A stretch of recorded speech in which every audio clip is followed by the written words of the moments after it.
मेरे भावी शिक्षक साथियों तक कैसे है। चलिए आशा करता हूँ कि अच्छे होंगे, जाओगे मस्त होंगे, तंदुरुस्त होंगे। ओके, आज के इस वीडियो में हम लोग बायोलॉजी से रिलेटेड कुछ क्वेश्चनों को देखने वाले हैं। नॉन स्टॉप 50 क्वेश्चन रहेगा। ओके, 10 से 15 मिनट का वीडियो रहेगा।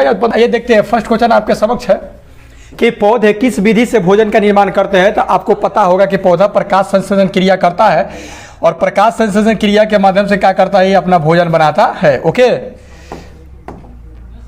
एक गुरुजी कह रहे थे कि बड़ा गंदा है आपका टिक लगाना। चलिए, ये तो ठीक है ना, देखिए तो दिख रहा है क्या है, दिख रहा है ना।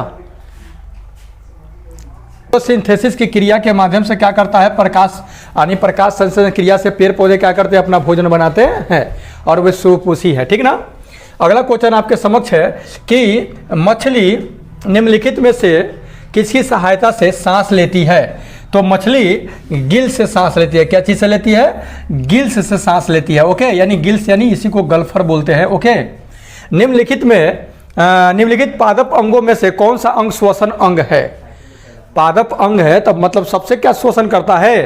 तो देखिए, फूल, पत्ती, जड़। देखिए, जड़ से करबे नहीं करेगा, फूल से करबे नहीं करेगा, पत्ती से। ठीक ना, पत्ती से अपना क्या करता है कि प्रकाश संश्लेषण क्रिया करता है। ऐसे तना से भी करता है। क्या चीज से, तना से भी करता है, लेकिन मेरे इसमें तना नहीं ऑप्शन है। हाइड्रोफाइट कहते हैं। हाइड्रोफाइट किसको कहते हैं, ठीक ना। ये हाइड्रोफाइट जो है किसको कहते हैं, देखिए, बिना मिट्टी के पौधा को हाइड्रोफाइट कहा जाता है। बिना मिट्टी के पौधा को यानी हाइड्रोफाइट। आपको याद होगा, इसको याद कर लीजिए। हाइड्रो से हाइड्रोजन, मतलब याद रखने का हम बता रहे हैं। क्या होता है, H2 होता है ना जल में हाइड्रोजन होता है ना। तो ह से हाइड्रो अर्थात बिना मिट्टी के पौधा। बिना मिट्टी के पौधा मतलब कि जल का पौधा, जल में उगने वाला पौधा हाइड्रोफाइट। ओके, सबसे अधिक लोहा पाया जाता है। बताइए, इसमें से सबसे अधिक लोहा किसमें पाया जाता है। केला में, हरी सब्जी में, दूध में, सेब में। तो यहाँ पे आपका हरी सब्जी है, तो हरी सब्जी है। सबसे ज़्यादा अगर हरी सब्जी में भी बोला जाए तो आपका पालक में है। क्या चीज़ में है, पालक में। ओके, पौधों में जल की ऊपर की ओर गति कहलाता है। पौधों में जल ऊपर की गति क्या कहलाता है, जानते हैं। इसको रसारोहण कहते हैं। रसारोहण, रस का अवरोहण, ठीक ना, रसारोहण कहते हैं इसको। ओके, आई होप चलिए समझ गए होंगे। किसी घोल की अम्लता या क्षारीयता नापने के लिए पीएच स्केल किसने सबसे पहले दिया था। पीएच स्केल को सबसे पहले देने वाले व्यक्ति का नाम क्या था, तो वो थे सोरेनसन साहब थे। कौन थे, सोरेनसन। ठीक है ना, सोरेनसन कहीं कहीं लिखा रहता है तो घबराएगा मत। सोरेनसन 1905 ईस्वी में, 1905 में कि 9 में, 1909 में सोरेनसन साहब का किए कि पीएच स्केल दिए। पीएच स्केल मतलब पावर ऑफ हाइड्रोजन। पीएच मतलब पावर ऑफ हाइड्रोजन। इसको 1909 ईस्वी में सोरेनसन साहब इस चीज़ की मतलब पीएच स्केल बनाया, जिससे आपका अम्लीयता या क्षारीयता मापा जाता है। इसे भी मैं बता दूं कि ये कुछ स्केल जो होता है, मान लीजिए कि इस प्रकार से स्केल होता है। ये 7 जो रहता है तो उदासीन, और 7 से इधर रहेगा तो अम्लीय, और 7 से उधर रहेगा तो क्षारीय। अगर आपसे क्वेश्चन घुमा करके पूछेगा कि 1 बिलियन है सोल्यूशन है, ठीक ना, तो 1 बिलियन है मतलब 2 बिलियन है, समझ लीजिए 2 बिलियन है, और ये 2 बिलियन है। एक का पीएच मान जो है, एक का पीएच मान है 5 है और एक का पीएच मान 4.5 है। तो बताइए इसमें सबसे ज़्यादा अम्लीय कौन है। तो जिसका कम होता है वही सबसे ज़्यादा अम्लीय होता है। ओके, अर्थात 4.5 वाला पीएच मान जिसका होगा वो ज़्यादा अम्लीय होगा। अम्लीय मतलब खाटापन, तो चखने पर खट्टा हो, अर्थात वो हाइड्रोजन आयन देता है। हाइड्रोजन आयन देता है तो वो होता है अम्लीय। हाइड्रा ऑक्साइड आयन देता है OH-, तो वो होता है क्षारीय होता है। अब बीच में एकदम रहेगा 7 तो उदासीन होता है। तो जल का अगर शुद्ध जल का अगर पीएच मान आपसे पूछे तो कितना हो जाएगा, 7 हो जाएगा। 7 से बाद में मूत्र का भी पीएच मान पूछता है, ठीक ना। तो ये मूत्र का जो पीएच मान आपका होता है 6 होता है। कितना होता है, 6। खून का पूछेगा तो 7.4 होगा। ठीक ना, कंटिन्यू वीडियो देख रहे होंगे तो ये सब मिला होगा। अदरक होता है रूपांतरित, अदरक होता है तो ये आपको पता है कि हद कर दी आपने जो हम ट्रिक आपको बताए थे। हद कर दी आदि यानी अदरक का है, तन्ना है। रेशम किससे उत्पन्न होता है? तो रेशम के कीड़े के प्यूपा से, रेशम के कीड़े के प्यूपा से क्या होता है कि रेशम उत्पन्न होता है, रेशम के कीड़े के प्यूपा से। कोई दिक्कत? आई होप समझ गए होंगे। फलों को पकाने के लिए किसका उपयोग किया जाता है? तो आपको पता है कि एक गैस है जिसका नाम, गैस के रूप में पाया जाने वाला हार्मोन है जिसका नाम है एसिटिलीन। कौन? एसिटिलीन जो गैस है, ये गैस के रूप में पाया जाने वाला हार्मोन है जो कि फल पकाने के लिए प्रयोग किया जाता है। ओके, आई होप समझ गए होंगे। आइए देखते हैं फटाफट आगे। डैश का अपघटन मानव में अल्जाइमर रोग का अभिलक्षण है। डैश का अपघटन मानव में अल्जाइमर रोग का क्या है? अभिलक्षण है। तो मस्तिष्क कोशिका का अपघटन, मस्तिष्क कोशिका का अपघटन मानव में अल्जाइमर रोग का क्या है? अभिलक्षण है। 1 ग्राम वसा देती है, 1 ग्राम वसा। अगर आप 1 ग्राम वसा का यूज कर रहे हैं तो कितना आपको एनर्जी मिलेगा? 9 किलो कैलोरी एनर्जी मिलेगा। कितना? 9 किलो कैलोरी ऊर्जा मिलेगा। ओके, 9 किलो कैलोरी ऊर्जा मिलेगा जब आप 1 ग्राम वसा यूज कीजिएगा। तो कौन सा विटामिन रक्त को जमने में मदद करता है? रक्त को जमाने में मदद करने वाला विटामिन कौन है? वो है आपका विटामिन के है। कौन है? विटामिन के। विटामिन, बिजली इधर चमका है तो थोड़ा मैनेज कीजिएगा। सूर्य की रोशनी से हम प्राप्त करते हैं क्या? तो विटामिन डी प्राप्त करते हैं। सूर्य की रोशनी से हमें क्या मिलता है? विटामिन डी मिलता है। मनुष्य के शरीर में सबसे छोटी ग्रंथि कौन है? तो सबसे छोटी ग्रंथि पिट्यूटरी ग्रंथि, इसे हम पीयूष ग्रंथि भी बोलते हैं और ये पूरे शरीर को कंट्रोल करने का काम करता है, इसलिए इसको मास्टर ग्रंथि भी बोलते हैं। यहीं से वृद्धि हार्मोन स्रावित होता है।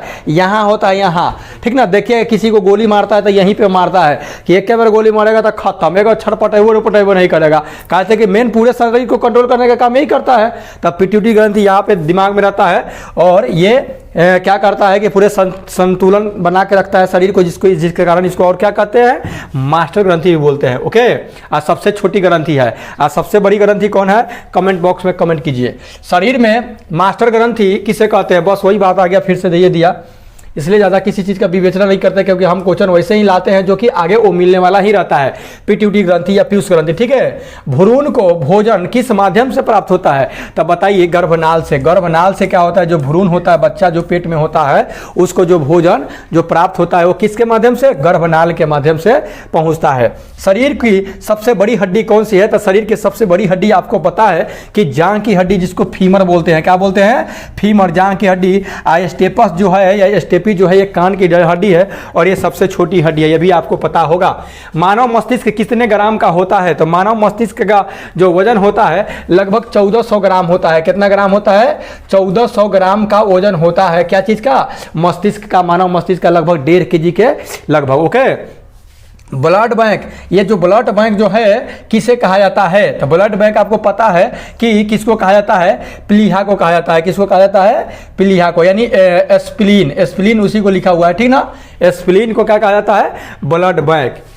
खाद्य ऊर्जा किसके द्वारा प्रदर्शित की जाती है? खाद्य ऊर्जा जो है आपको किसके द्वारा प्रदर्शित? कैलोरी में, कि कितना कैलोरी आपको ऊर्जा मिला, इसी से न व्यक्त किया जाता है। आप कोई भी प्रोडक्ट को जो खाने वाला है यूज कीजिएगा तो उसमें लिखा रहता है कि इसको खाने से कितना क्या चीज आपको मिलेगा। ओके, इंसुलिन निम्नलिखित में से, इंसुलिन निम्नलिखित में मनुष्य के किस अंग से निकलता है? तो इंसुलिन का स्त्राव आपका पैनक्रियाज से होता है। कैसे से होता है?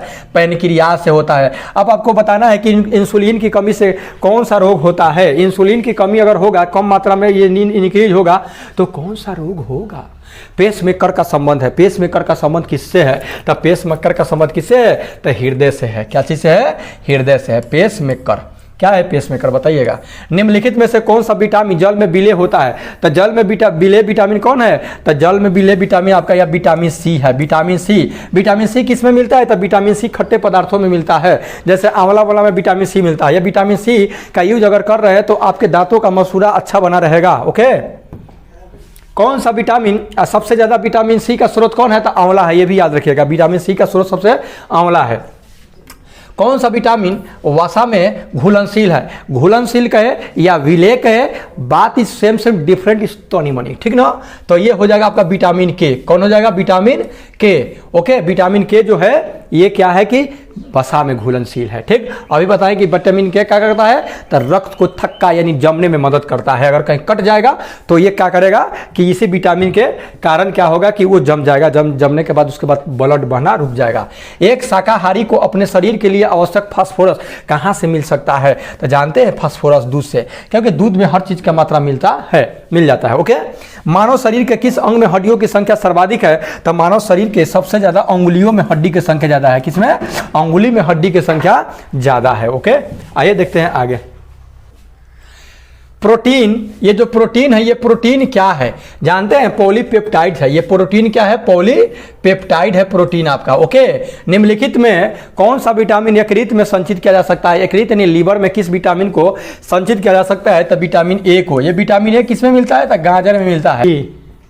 रतौंधी। निम्नलिखित में से किस विटामिन की कमी के कारण मसूड़ों से रक्त आता है और दांत हिलने लगता है? तो अभी जस्ट बताया विटामिन सी। विटामिन सी की कमी हो जाएगा तो मसूड़ा से खून भी आने लगता है, इसलिए आंवला का सेवन करना जरूरी है। आंवला के अचार बना लीजिए, आंवला का अचार बनाकर खाइए दाल भात पे। मशरूम से बहुतायत में मिलता है। मशरूम जब आप यूज कीजिएगा तब प्रोटीन ज़्यादा, प्रोटीन का स्रोत मशरूम है। ये सब महंगा है पर मशरूम के, लेकिन समझ रहे ना। किस मानव अंग में सर्वाधिक कोलेस्ट्रॉल उत्पादित होता है? किस मानव का कौन सा वो अंग है, ठीक ना, जिसमें कोलेस्ट्रॉल ज़्यादा उत्पादित होता है? तो लीवर में। क्या चीज़ में? लीवर में। हो सकता है एक आध को इधर उधर बता दे हड़बड़ी में, तो आप कमेंट बॉक्स में कमेंट उसका कर सकते हैं कि इतने नंबर का क्वेश्चन सर गलत है। आने तो एक बेरा कहिएगा कि पढ़ाना छोड़ दीजिए, नहीं पढ़ाने आता है तो गूगल से सर्च कीजिए। आहा, अच्छा लगता है। लेकिन नेत्रदान में दाता के आँख का कौन सा भाग प्रत्यारोपित किया जाता है? तो जानते हैं कॉर्निया। कॉर्निया ही निकाल करके दूसरे में लगाया जाता है, जो नेत्रदान करता है उसका कॉर्निया। निम्नलिखित में से शरीर की द्वितीय सबसे बड़ी हड्डी कौन सी है? लीजिए, आ गया ना, पहला तो ही है, अब द्वितीय भी आ गया। तो सबसे बड़ी अच्छा, द्वितीय सबसे बड़ी ग्रंथि अग्नाशय है। कौन है? अग्नाशय। पहला कौन है? यकृत है। पहला यकृत है और दूसरा अग्नाशय हो गया, ठीक ना। सेरिब्रम, ये सेरिब्रम किससे संबंधित है भैया? तो सेरिब्रम ये मस्तिष्क से संबंधित है। मस्तिष्क का ये अंग है सेरिब्रम। जिसका सेरिब्रम ज्यादा विकसित होता है वो तेज तरक होता है जी, सेरिब्रम ही ना विकसित होता है। तो और जिसका कम होता है वो मंद बुद्धि का होता है सेरिब्रम। मानव शरीर में भोजन के पाचन के संदर्भ में लाइपेज का स्राव कहाँ से होता है? तो ये अग्नाशय से होता है, पैनक्रियाज अग्नाशय से होता है, ठीक ना। खाद्य संसाधन तथा संचरण द्वारा कौन सा पोषण तत्व अधिकांश रूप में प्रभावित होता है? तो विटामिन होता है। क्या चीज? विटामिन। खाद्य संसाधन तथा संचय द्वारा, खाद्य संसाधन का अगर संचय कर रहे हैं तो उसमें सबसे ज्यादा विटामिन क्या होगा कि खत्म होगा, ठीक ना। विटामिन पर प्रभाव ज्यादा पड़ेगा। भोजन श्रृंखला का 10% सिद्धांत किसने दिया था? देखिए 10% का सिद्धांत, मान लीजिए कि सूर्य के प्रकाश से भोजन, पेड़ पौधा अपना भोजन बनाया तो उसमें जितना एनर्जी है, तो अगर बकरी खा रहा है उस पेड़ पौधा को तो उसमें कितना? तो 10% आएगा। फिर बकरी को अगर कोई खाएगा तो 10%, फिर उसको जो खाएगा 10%। तो यह सिद्धांत देने वाले व्यक्ति का नाम क्या था? तो लिंडमान थे। कौन थे? लिंडमान। प्रतिवर्ती क्रिया का केंद्र क्या है? प्रतिवर्ती क्रिया का केंद्र है स्पाइनल कार्ड। स्पाइनल कार्ड जो है प्रतिवर्ती क्रिया का क्या है? केंद्र है, सेंटर में रहता है। लार की प्रकृति होती है, तो लार कैसा होता है भाई? तो लार जो होता है वो अम्लीय होता है। क्या होता है? अम्लीय। यही अम्ल की मात्रा ज्यादा जब हो जाएगा तो उसको क्या किया जाता है? ब्रश क्या चीज से किया जाता है? टूथपेस्ट से किया जाता है। टूथपेस्ट कैसा होता है? तो क्षारीय होता है। तो क्षारीय होता है जो मुंह के अम्लीयता को क्या करता है? कम करता है। अगर ज्यादा अम्लीयता हो जाएगा तो दांतों का क्षय होना शुरू हो जाएगा। ओके, न्यूरॉन इकाई है किसकी? तो न्यूरॉन जो इकाई है आपका तंत्र की या तंत्रिका उत्तक की इकाई क्या है? न्यूरॉन है। अर्थात तंत्रिका उत्तक जो बना है वो न्यूरॉन से मिलकर के बना हुआ है, उसको तंत्रिका तंत्र की इकाई बोलते हैं। ओके, आइए देखते हैं फटाफट आगे। किस हार्मोन द्वारा हृदय स्पंदन तथा रुधिर दाब बढ़ जाता है? कौन सा हार्मोन के वजह से रुधिर स्पंदन और हृदय स्पंदन और रुधिर का दाब यानी ब्लड प्रेशर क्या होता है कि बढ़ जाता है? बताइए कि किसके कारण। क्या करें, आप लोग के लिए भी छोड़ दे क्या? नहीं चाहिए, कोई दिक्कत नहीं है। याद रखिएगा एड्रीनल, ये जो एड्रीनल है। पके हुए आम में कौन सा विटामिन होता है? तो पके हुए आम में विटामिन ए होता है। पका आम जब खाइएगा तो आपको विटामिन ए मिलेगा। गजरा भी खाइएगा तो विटामिन ए ना गजरा में मिलता है। कॉड लिवर ऑयल मछली के जो कॉड लीवर का जो आयल है, कॉड लीवर आयल किसका संयुक्त समृद्ध स्रोत है? तो जानते हैं उसमें भी विटामिन ए मिलता है, vitamin A cod liver oil में विटामिन ए और डी मिलता है मछली वाला में ना जी। कहाँ पाचन एवं श्वसन मार्ग एक दूसरे को अतिक्रम करता है? अतिक्रम करता है कहाँ पे? तो स्वर यंत्र में। कहाँ? स्वर यंत्र या लैरिक्स बोलिए। यहाँ पे पाचन एवं श्वसन मार्ग एक दूसरे को अतिक्रम करता है दोनों, ठीक ना। वह पदार्थ जिसकी कमी से डिहाइड्रेशन होता है, वह डिहाइड्रेशन मतलब जल की कमी आपके शरीर में, तो किसके कारण? पानी की कमी से, ठीक ना। वही बात है, पानी की कमी से डिहाइड्रेशन की स्थिति। लाइए हम मसल चढ़ाइए। पुरुषों के बंध्यकरण शल्य क्रिया को कहते हैं। अब देखिए बहुत इंपॉर्टेंट ये क्वेश्चन है कि पुरुष जब नसबंदी होता है तब पुरुषों के बांध्यकरण यानी पुरुष नसबंदी को क्या कहा जाता है? तब पुरुष नसबंदी को कहा जाता है वैसेक्टोमी। और स्त्री नसबंदी को क्या कहा जाता है वो बताइएगा आप लोग। हो सकता है इसमें देले मत होगा अगर याद रखिए, बताइएगा। पुरुषों के बांध्यकरण मतलब पुरुष नसबंदी वैसेक्टोमी कहलाता है, और स्त्री नसबंदी क्या कहलाता है बताइएगा। अधिकतर पोषक तत्व तो रक्त में अवशोषित किए जाते हैं, तो कहती तो छोटी आंत में, ठीक ना, छोटी आंत में। अब भोजन का पचरा कहाँ खत्म होता है? तो छोटी आंत में। और शुरू कहाँ से होता है? तो मुख से शुरू हुआ था, यानी मुंह से शुरू हो जाता है भोजन का पचरा। लार में जितना सनेगा उतना ही भोजन अच्छा से पचेगा। नारी गति द्वारा, नारी के गति, नारी बड़ी रस से लिखा हुआ है, वो छोटी रस से नहीं लिखा है, तो वो से नारी तो नारी ही, समझ रहे ना। तो ये नारी गति द्वारा डॉक्टर ज्ञात करता है, क्या ज्ञात करता है? तो हृदय की धड़कन, हृदय की धड़कन की हृदय कितना धड़क रहा है। आपको पता है कि 1 मिनट में हृदय कितना बार धड़कता है? 72 बार। लास्ट क्वेश्चन आपके समक्ष है कि मुख्य रूप से कौन सा रक्त वाहिनियां हमारे शरीर के विभिन्न भागों से हृदय तक रक्त का वहन करती है? मुख्य रूप से तो शिराएं। क्या है? शिराएं। मुख्य रूप से कौन सी रक्त वाहिनियां हमारे शरीर के विभिन्न भागों से हृदय तक रक्त का परिवहन करती है? पूरे शरीर से ढो के हृदय को पहुंचाता है कौन? शिराएं। शिराएं में कैसा खून बहता है? गंदा खून, मतलब समझ रहे ना, अशुद्ध खून किस में? शिरा में। धमनी में शुद्ध खून प्रवाहित होता है। तो ये पूरे शरीर से जो भी अशुद्ध रहता है उसको ले जाके हृदय को देता है, ये अपना शुद्ध करके पंप करके भेज देता है, ठीक ना। तो अब ये मत कहिए कि हृदय ही शुद्ध करता है। कौन शुद्ध करता है? खून को शुद्ध करने वाला कौन है? कौन है बताइएगा। ओके, मिलते हैं नेक्स्ट 3 क्वेश्चन आप लोगों के लिए छोड़े हैं हम। ओके, मिलते हैं नेक्स्ट वीडियो में। तब तक take care and good bye. Video कैसा लगा अपना प्रतिक्रिया कमेंट बॉक्स में दे। ओके।